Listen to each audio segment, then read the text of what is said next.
O Pix no Bradesco ficou ainda melhor. Olá, boa noite. Boa noite. Um piloto de avião de 57 anos foi mantido refém por 14 horas depois de cair no golpe do aplicativo de relacionamento. Após uma denúncia anônima, a polícia libertou a vítima e prendeu em flagrante a quadrilha. O encontro, marcado por aplicativo de relacionamentos, virou um pesadelo para um piloto de aeronaves. Depois de trocar fotos com uma mulher, o homem de 57 anos saiu de Campinas, no interior de São Paulo, e combinou de encontrá-la no domingo de manhã, perto de uma rodovia que corta a zona oeste da capital. Era um golpe. Assim que chegou ao ponto de encontro, o homem foi sequestrado e levado para um cativeiro em uma comunidade da região. Ele ficou cerca de 14 horas em poder da quadrilha. Nesse período, foi obrigado a fazer mais de R$20 mil em transferências bancárias. A vítima só foi libertada quando a polícia chegou ao local. 7 pessoas foram levadas para a delegacia. Um adolescente de 14 anos e 6 homens. 3 tinham passagem pela polícia. Normalmente as pessoas se expõem muito em redes sociais, colocam informações sobre o tipo de vida, sobre questões financeiras, às vezes até ostentam mais para impressionar. Então os criminosos têm muitas informações sobre as pessoas, sobre a futura vítima. A divisão antissequestro da Polícia Civil afirma que neste ano esclareceu 94 crimes como esse. Prendeu 251 criminosos e apreendeu 9 adolescentes. Diz ainda que 90% das extorsões mediante sequestro são causadas por golpes em que um perfil falso é usado para atrair a vítima.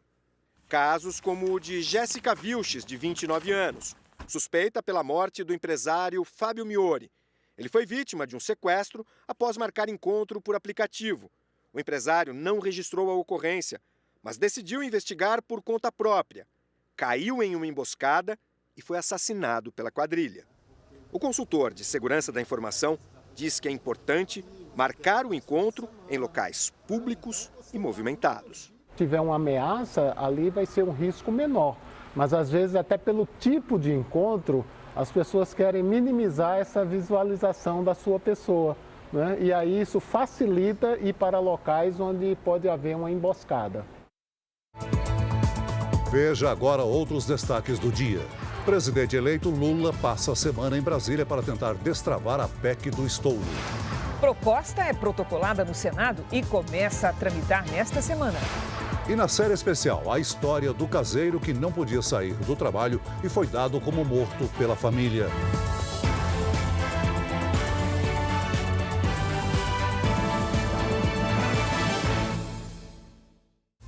Oferecimento Bradesco. Entre nós, você vem primeiro.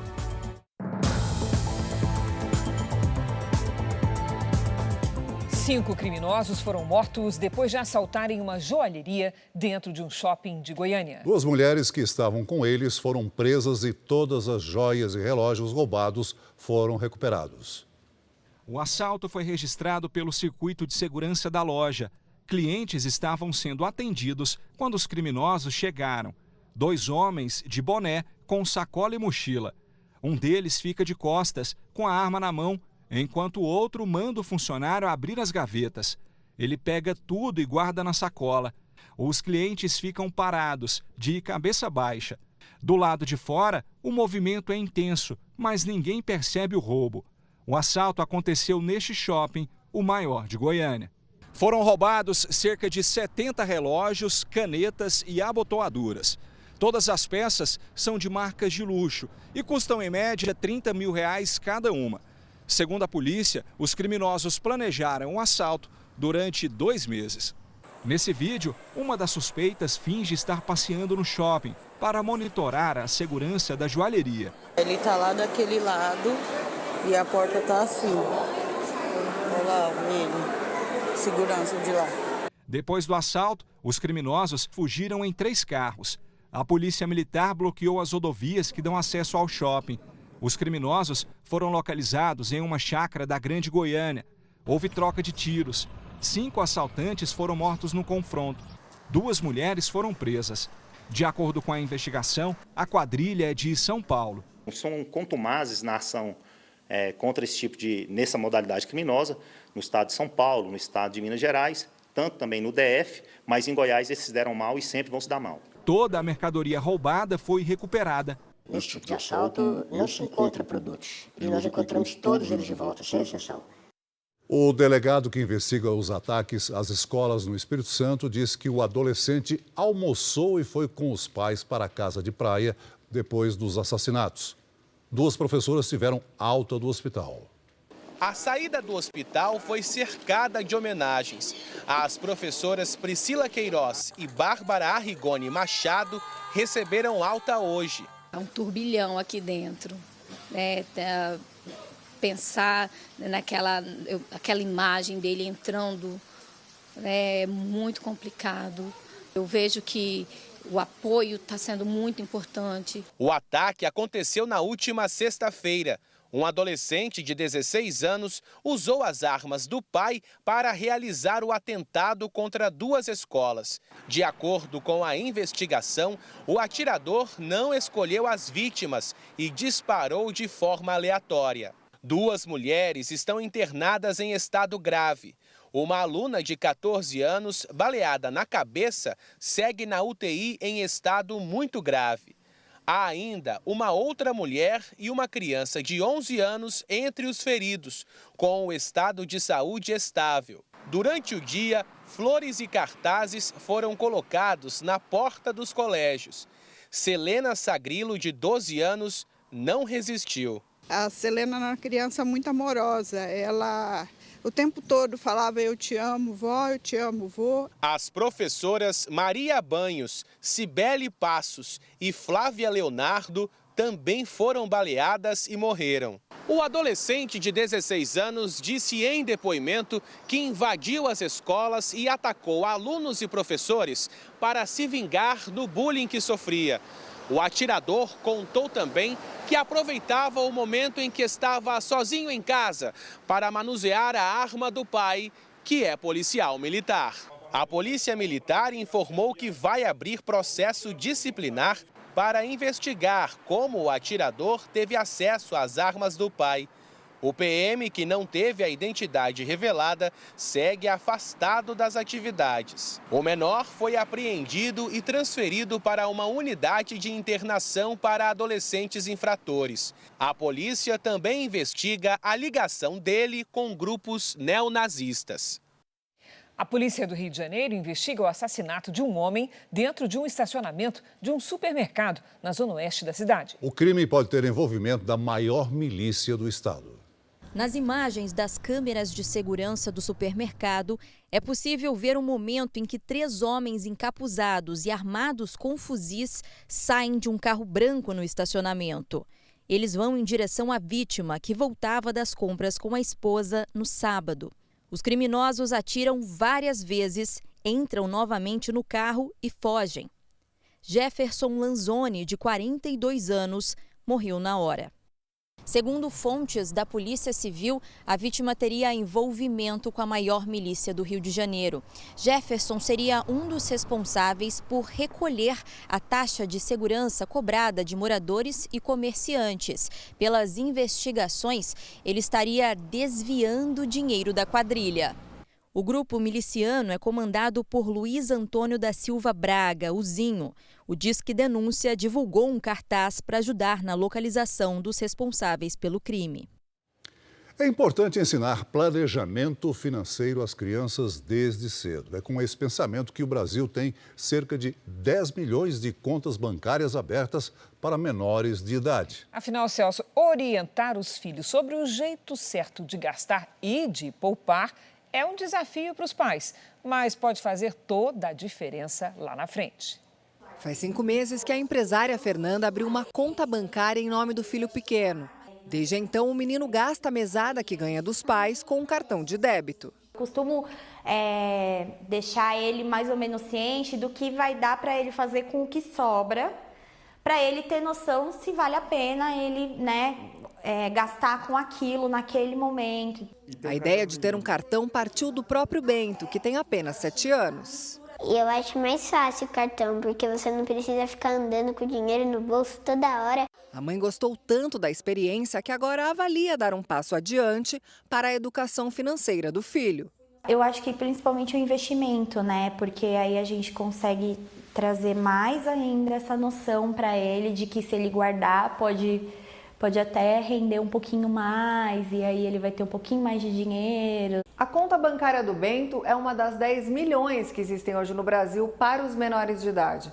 Pelas regras do Banco Central, quem tem menos de 16 anos só pode ser titular de uma conta se os pais forem os responsáveis. Para esse especialista, a orientação desde cedo é importante para que as crianças tenham um comportamento financeiro correto e equilibrado no futuro. É preciso que ela comece a entender que dinheiro não aceita desaforo, que dinheiro compra tudo, paga energia, paga água, paga alimentação, paga os brinquedos que ela vai comprar, mas ensinando que este meio pode comprar os sonhos dela e o consumo dela.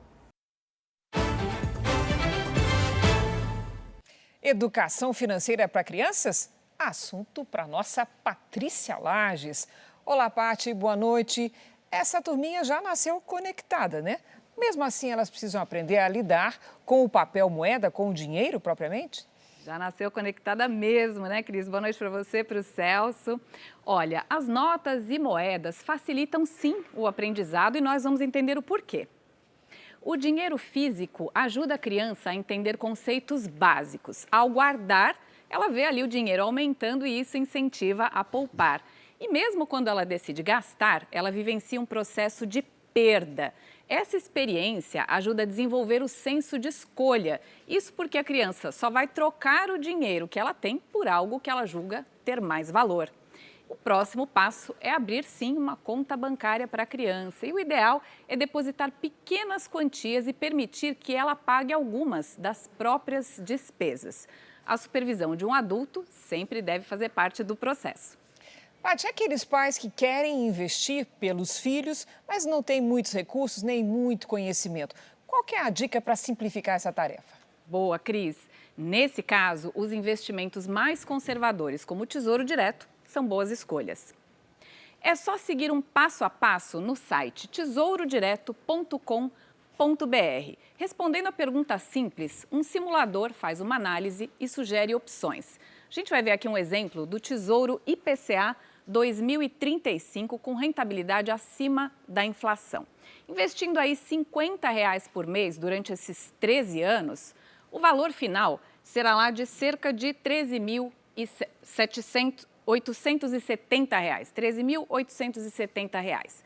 Agora, tem uma taxa de custódia e o imposto de renda que deve ser descontado. E aí, o retorno líquido diminui um pouquinho, vai para R$ 12.725. Mas mesmo assim, se esse dinheiro fosse investido na poupança, ainda que ela seja isenta de imposto de renda, o retorno previsto seria inferior, cerca aí de R$ 10.700. Vale a pena aí economizar um pouquinho, um brinquedinho ali a menos, né, para garantir um futuro mais seguro para as crianças. Cris. Ótimos conselhos, Paty, obrigada. No próximo bloco tem Copa do Mundo, os detalhes do jogo do Brasil e os gols de nossos possíveis adversários nas oitavas de final. E veja também, mais de 1.000 caixas eletrônicos são desativados no país por causa das explosões.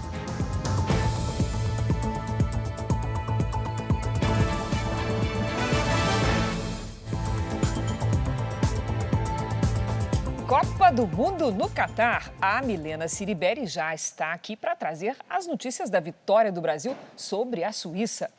Boa noite, Milena. Vitória magra, mas super importante, não é mesmo? Importantíssima, Cris. Boa noite para você, Celso. Boa noite a todos. Pois é, o gol só saiu aos 37 minutos do segundo tempo, mas o placar garantiu a classificação para a próxima fase da Copa. A seleção precisou fazer alterações, sentiu falta do Neymar, claro, e promoveu a estreia de um zagueiro que hoje fez as vezes de lateral direito.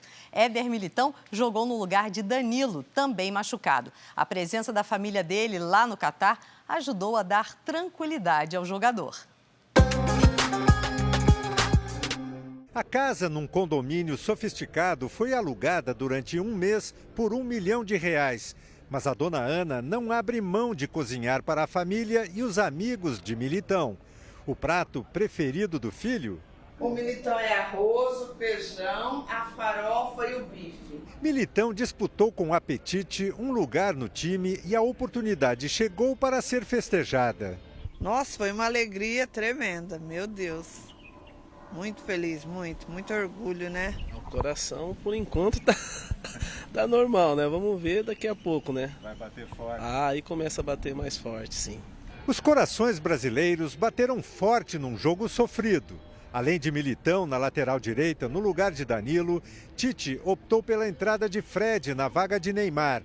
Paquetá foi adiantado para a meia. Os dois foram substituídos durante a partida em que o Brasil teve dificuldade para levar perigo e que só foi decidida no segundo tempo com o gol de Casimiro. Com 2 vitórias em 2 jogos, a seleção é a única no Grupo G a manter 100% de aproveitamento.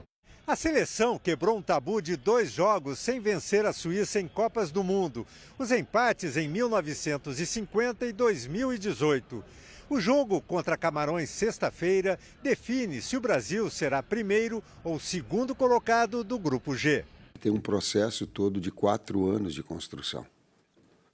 Quem venceu hoje foi o processo. Foi o tempo de 4 anos de utilização de atletas para que eles possam desenvolver, ter a naturalidade, mesmo jovens, aproveitando nos seus clubes e dando oportunidade. Senão, é muito difícil. Para a família e os amigos que vibraram com a estreia de Militão, a seleção está no caminho certo do Hexa. Torcida não faltou. Bom, vamos agora ao vivo a Doha com Roberto Tomé, que tem outras novidades sobre a seleção brasileira. Olá, Tomé, boa noite. Como é que está o Neymar? Oi, Milena, boa noite a todos que nos acompanham. Olha, a situação de Neymar preocupa. Ao contrário do lateral direito Danilo, que foi para o estádio ver a vitória do Brasil sobre a Suíça, Neymar ficou no hotel fazendo tratamento e ele postou nas redes sociais uma foto mostrando o tornozelo direito imobilizado. Neymar também elogiou o volante Casimiro, dizendo que ele é o melhor jogador da posição no mundo há muito tempo. Neymar hoje apresentou um quadro de febre e não se sabe se por gripe ou por conta de um processo inflamatório no local atingido. Neymar não deve jogar contra Camarões na sexta-feira. Milena. Obrigada, Tomé, pelas informações e a gente fica na torcida para que Neymar se recupere rapidamente. Bom, eu volto daqui a pouquinho aqui no Jornal da Record com os gols de hoje na Copa do Mundo. É isso, Cris, Celso? Até já, Milena. Até já. Veja a seguir, presidente eleito Lula vai a Brasília e texto da PEC do estouro é protocolado no Senado. E também, mais de 1.000 caixas eletrônicos são desativados no Brasil por causa da violência.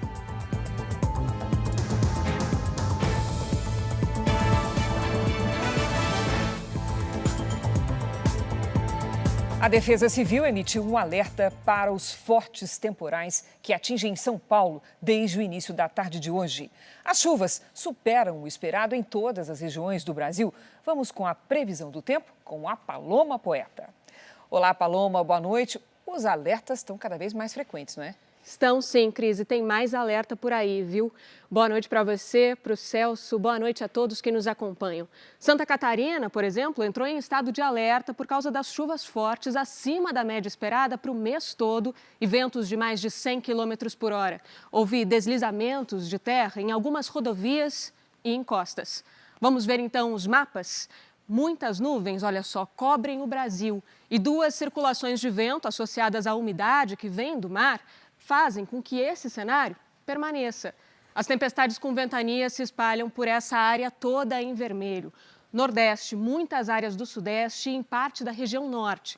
Nas partes em amarelo, chuva de moderada a forte. Segue o alerta para os litorais de Santa Catarina, Paraná, Rio de Janeiro e para o litoral sul de São Paulo. Nessas áreas, o risco de enchentes e deslizamentos continua alto. Nas áreas claras do mapa, tempo firme. Em Florianópolis faz entre 20 e 24 graus. No Rio de Janeiro, mínima de 21 e máxima de 30. Em Macapá e em Manaus, mínima de 23 e máxima de 31. Em São Paulo, as temperaturas ficam mais elevadas nessa semana, com máxima de até 31 graus. E os dias até começam com sol, mas a chuva, infelizmente, continua e pode ser ainda mais forte amanhã. O Tempo Delivery de hoje é para o Fábio de Porto Alegre, Rio Grande do Sul. Claro, vamos para lá então, Celso. Oi, Fábio. Por aí, os próximos dias seguem como o porto-alegrense conhece bem nessa época do ano, viu? Sol e calorão de dia e aí à tarde pancadas isoladas de chuva e a temperatura cai um pouquinho. Previsão personalizada para qualquer cidade do Brasil e do mundo, você já sabe, né? Aqui no Tempo Delivery. Mande seu pedido pelas redes sociais com a hashtag #VocêNoJR. Cris, Celso, não esqueçam do guarda-chuva amanhã. Certamente, Paloma. Obrigada. Até amanhã. Até amanhã, Paloma. Dados do Banco Central revelam que em 2022, mais de 1.000 caixas eletrônicos foram desativados no Brasil. Um dos motivos para esse fenômeno é a violência. Olha o que a explosão fez com o teto do supermercado. Destruiu parte da estrutura. O local em que o caixa eletrônico ficava agora está vazio e, pelo jeito, vai continuar assim. A ação dos criminosos foi na madrugada da última quinta-feira, na zona sul de São Paulo. Para detonar o caixa, eles renderam um motorista de ônibus e interditaram a rua em frente ao mercado. A frequência com que situações como essa acontecem tem provocado medo entre comerciantes. Por causa disso, muitos donos de estabelecimentos estão desistindo dos caixas eletrônicos. De janeiro a outubro desse ano, segundo o Banco Central, mais de 1.000 máquinas já foram desinstaladas em todo o Brasil. Hoje são cerca de 24.900 caixas eletrônicos pelo país, 4,4% a menos que no ano passado. Este especialista afirma que os casos de explosões em caixas eletrônicos diminuíram nos últimos anos. Mesmo assim, ainda preocupam a segurança pública. É um tipo de crime por usar violência, né, vários indivíduos armados, explosivos, essas ações cinematográficas espetaculares chama muito a atenção. A recomendação, o que é? Que sejam realmente colocados em locais com maior circulação de pessoas, com maior iluminação, com um acesso mais difícil ao criminoso. Os casos se repetem pelo país. Em Monte Alto, interior de São Paulo, a polícia apreendeu material para a fabricação de explosivos que seriam usados nesse tipo de crime. No Pará, criminosos explodiram um caixa na sede da Prefeitura de Ourilândia do Norte. No início do mês, uma quadrilha espalhou terror por Muritiba, na Bahia. O grupo explodiu 3 bancos da cidade. Este homem, que prefere não mostrar o rosto, já recebeu proposta para colocar um caixa eletrônico na loja dele. Se por um lado a ideia poderia aumentar as vendas, com mais gente entrando no local, por outro, o comerciante prefere não arriscar. Não é só uma explosão em si pela madrugada, mas também o risco de um carro forte estar fazendo a reposição de dinheiro e acontecer também um assalto, alguma coisa, e o risco é iminente para todos, né? Sobre os ataques a caixas eletrônicos em São Paulo, a Secretaria de Segurança Pública do Estado informou que nos últimos 10 anos houve uma redução de 99% no número de casos. Neste ano foram 6 ocorrências deste tipo. O presidente eleito Luiz Inácio Lula da Silva vai passar a semana em Brasília para definir os ministros do novo governo e também negociar a tramitação da chamada PEC do estouro no Congresso. O presidente eleito fez uma pausa nas reuniões para assistir ao jogo da seleção. Ele chegou ontem a Brasília acompanhado de Fernando Haddad, que é o preferido de Lula para assumir o Ministério da Fazenda. Além de Haddad, a expectativa é que Lula comece a escalar seu time para comandar a esplanada já nessa semana. Marina Silva, que deve ficar com o Ministério do Meio Ambiente, também participou do encontro. A senadora do MDB, Simone Tebet, que apoiou Lula no segundo turno, deve ficar com o Ministério do Desenvolvimento e Combate à Fome, apesar da resistência de vários integrantes do PT. O ex-governador da Bahia, Rui Costa, é cotado para a pasta das cidades, mas também pode ocupar a Casa Civil. O Gabinete de Segurança Institucional deve ser comandado pelo general da Reserva, Gonçalves Dias, que chefiou a segurança de Lula nos 2 mandatos dele. O general vai fazer parte do grupo de trabalho da Defesa, que será anunciado até amanhã, junto com o ex-comandante do Exército, Edson Pujol, e o ex-ministro da Defesa, Fernando Azevedo e Silva. Tanto Pujol quanto Azevedo e Silva trabalharam no governo Bolsonaro. Além de decidir os futuros ministros, Lula também deve tomar a frente das negociações em torno da PEC do estouro, proposta para viabilizar o pagamento de R$ 600 do Bolsa Família, mais R$ 150 por criança com até 6 anos. A iniciativa deixa esses recursos fora da lei do teto de gastos. Após a primeira reunião com a equipe do governo eleito, a Petrobras informou que vai fornecer todas as informações necessárias para uma transição profissional e dentro das boas regras de governança. A equipe de transição deve pedir a suspensão da venda de ativos da empresa até a posse da nova diretoria. Com o aval do presidente eleito Lula da Silva, a bancada do Partido dos Trabalhadores anuncia amanhã o apoio à recondução do atual presidente da Câmara, deputado Arthur Lira, do PP de Alagoas, ao cargo. Segundo os negociadores, a ideia é pacificar a Câmara e construir acordos. Até o momento, não foi lançada nenhuma pré-candidatura em oposição a Lira. A eleição ocorre na primeira semana de fevereiro. O relator-geral do orçamento do ano que vem protocolou a PEC do estouro no Senado. No nosso telão, agora no Jornal da Record, o repórter Yuri Ascar com todas as informações. Olá, Yuri, boa noite. Boa noite, Cris, Celso, boa noite a todos. O senador Marcelo Castro, do MDB do Piauí, que é o relator-geral do orçamento, registrou a proposta de emenda à Constituição no Senado e foi o primeiro a assinar a PEC. Já tem 12 assinaturas. São necessárias pelo menos 27 para que o texto possa começar a tramitar na Comissão de Constituição e Justiça da Casa, a CCJ. A proposta oferece ao governo eleito R$ 175 bilhões fora do teto de gastos. O dinheiro é para garantir um benefício de R$ 600 por mês no novo Bolsa Família e mais R$ 150 por criança com até 6 anos. Outros 23 bilhões que são parte da arrecadação acima do previsto neste ano também ficariam fora do teto. A PEC ainda abre um espaço de R$ 105 bilhões dentro do orçamento para recompor o dinheiro necessário à manutenção de serviços e programas como farmácia popular.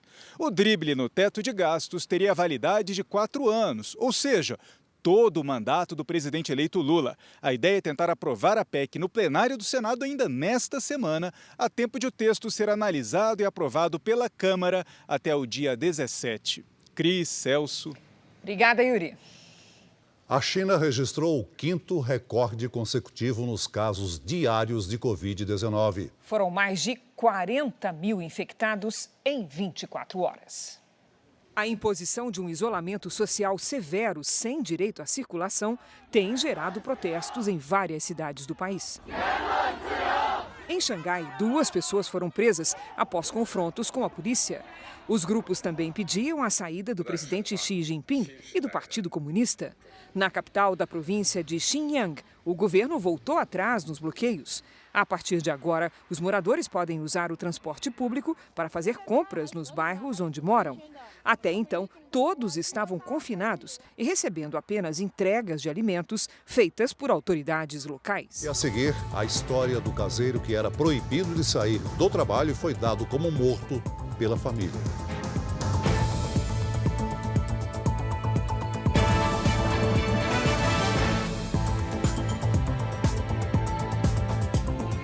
Há 70 anos, a ABADES se dedica ao cuidado de crianças e adolescentes com autismo e deficiência intelectual. A fila de espera para conseguir atendimento é grande. Mais de 1.000 famílias já são atendidas e, para aumentar esse número, a instituição começou uma nova campanha de doações. E você pode participar.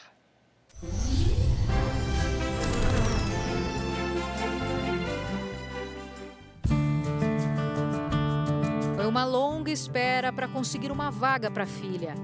O pai de Giovana, de 7 anos, acredita que agora vai começar um importante capítulo da história dela. Como referência, a gente buscava o melhor para a nossa filha, como qualquer pai e qualquer mãe. Na ABADES, Giovana recebeu a confirmação do diagnóstico de transtorno do espectro autista. Em apenas um mês de atendimento, foram várias conquistas. A gente foi instruído também pelos profissionais, né, a abordagem deles com a gente fazendo na Giovana para ter tudo isso, né? Com os amiguinhos da escola, com os amiguinhos vizinhos. A Bades tem cerca de 100 colaboradores e alguns voluntários. Eles prestam apoio a quase 1.000 pessoas com deficiência intelectual e autismo. O atendimento é gratuito nas áreas de educação, saúde, serviço social e emprego apoiado, uma espécie de encaminhamento profissional. E aqui a gente consegue acreditar que cada um tem capacidade, que cada um tem possibilidade, que cada um tem condição de melhorar como pessoa. E pegamos, cuidamos, tratamos dessa pessoa e devolvemos para a sociedade. Já são 7 décadas com a missão. Esta imagem mostra a primeira sede da Bades, fundada em 15 de setembro de 1952. Na época, foi batizada com outro nome, Sociedade Pestalozzi de São Paulo. Em 2009, a entidade ampliou o atendimento para pessoas com autismo e aumentou o espaço físico. Desde então, passou a se chamar Associação Brasileira de Assistência e Desenvolvimento Social, a Bades. Uma exposição vai contar em detalhes toda essa trajetória de desafios, amor e muito trabalho. Todo o trabalho feito pela Bades só acontece graças a doações. As crianças são atendidas de forma individual, respeitando o tempo de desenvolvimento de cada uma. A estrutura é complexa e precisa de novos doadores para ser mantida. Eu gosto muito da Bades.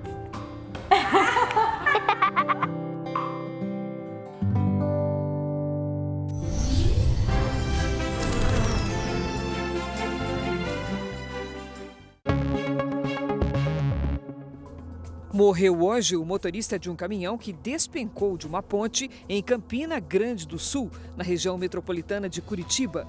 O acidente foi na BR-116. A imagem foi gravada pelas câmeras de segurança. É possível ver que o motorista perde o controle depois de tentar fazer uma ultrapassagem. O caminhão bate numa placa e cai de uma altura de cerca de 30 metros. Com a segunda rodada da fase de grupos da Copa do Mundo encerrada, já temos 3 seleções classificadas para as oitavas de final. Brasil, França e Portugal conseguiram a vaga antecipadamente. Catar e Canadá perderam os 2 jogos que fizeram e estão eliminados.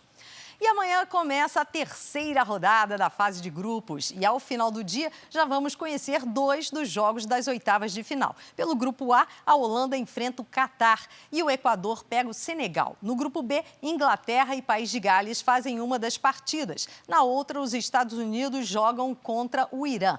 Eu volto com as notícias da Copa aqui no Jornal da Record e você também acompanha tudo o que acontece no Catar no r7.com. Cris, Celso. Emoção garantida, Milena. Certeza. Obrigada, até amanhã. Tchau. O Brasil já registrou esse ano mais de 4.500 denúncias de cárcere privado. São vítimas obrigadas por familiares, patrões e até médicos a viver sem liberdade. Na primeira reportagem da série especial, você vai conhecer a história de Hélio, resgatado em condições semelhantes à de um escravo. Ele era proibido de sair do trabalho em uma mansão à beira-mar e foi dado como morto pelos pais e irmãos.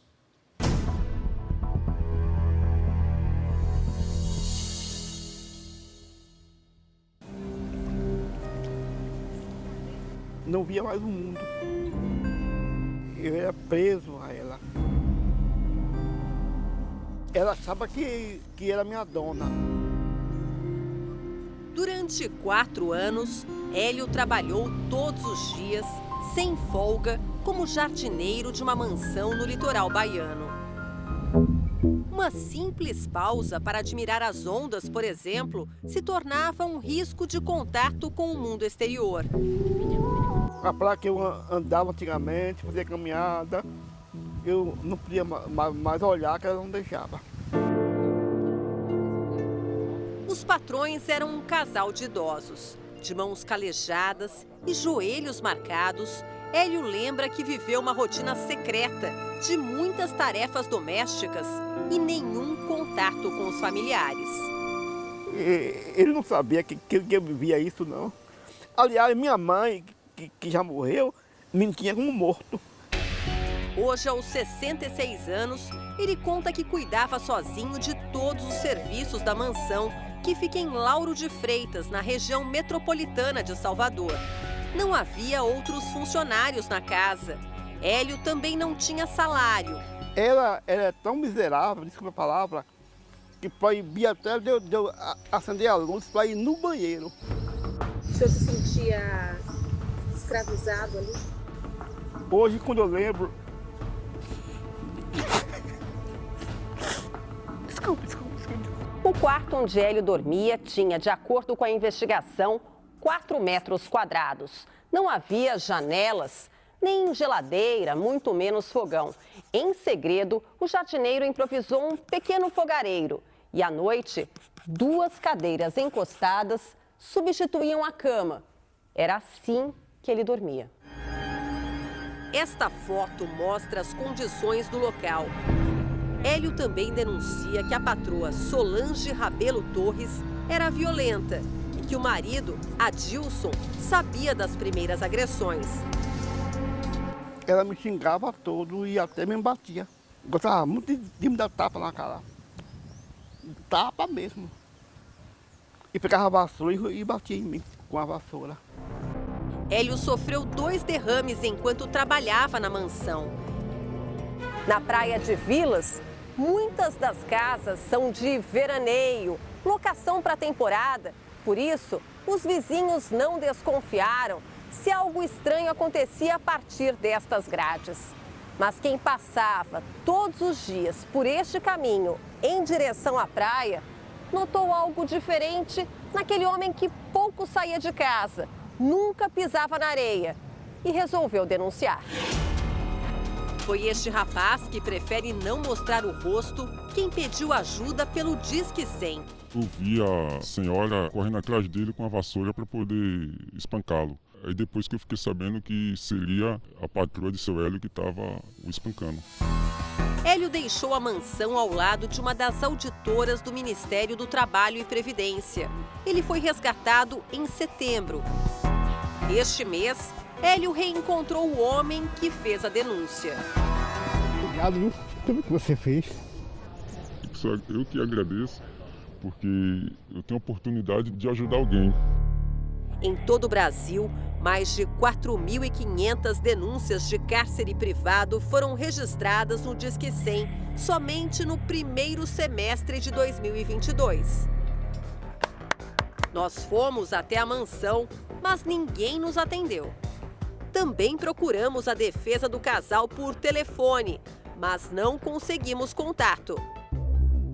De uma família tradicional do judiciário, Adilson Rabelo Torres e Solange Rabelo Torres agora passaram a ser investigados pelo Ministério do Trabalho e Previdência por submeter o funcionário a trabalho análogo à escravidão. Os dois já participaram de uma audiência. Eles alegaram que o trabalho do idoso seria somente em um turno e que eles pagavam um valor de R$500 mensais e que as condições ali do quartinho não eram condições tão ruins. A realidade era de condições indignas de moradia e de trabalho. O relatório ainda será encaminhado para o Ministério Público e para a Polícia Federal, que podem instaurar um inquérito.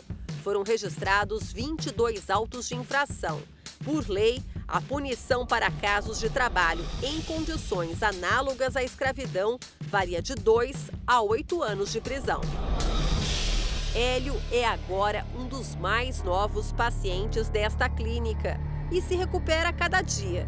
A casa de repouso é particular e tem uma mensalidade de R$3.000, mas a proprietária aceitou recebê-lo de graça, ao saber da história de exploração do idoso. Ele está fazendo tratamentos, ele está indo ao médico para poder realmente se cuidar e ter uma nova vida. Como é que foi reencontrar a família? Vem minhas irmãs. Nem conhecia mais ninguém. Nos últimos dias, ele voltou a fazer algo que tinha vontade, mas não podia. Caminhar na areia, olhar o mar e sonhar com uma vida melhor. Como é que o senhor se sente hoje livre? um alívio. Alívio. O melhor vai me acontecer. Eu sei disso. O Jornal da Record de hoje termina aqui. Essa edição na íntegra e também a nossa versão em podcast estão no Play Plus e em todas as nossas plataformas digitais. E à 00:30 tem mais Jornal da Record. Você fica agora com as emoções da fase final da 5ª temporada de Reis. E logo depois tem Prova de Fogo em A Fazenda. Boa noite e até amanhã. Boa noite.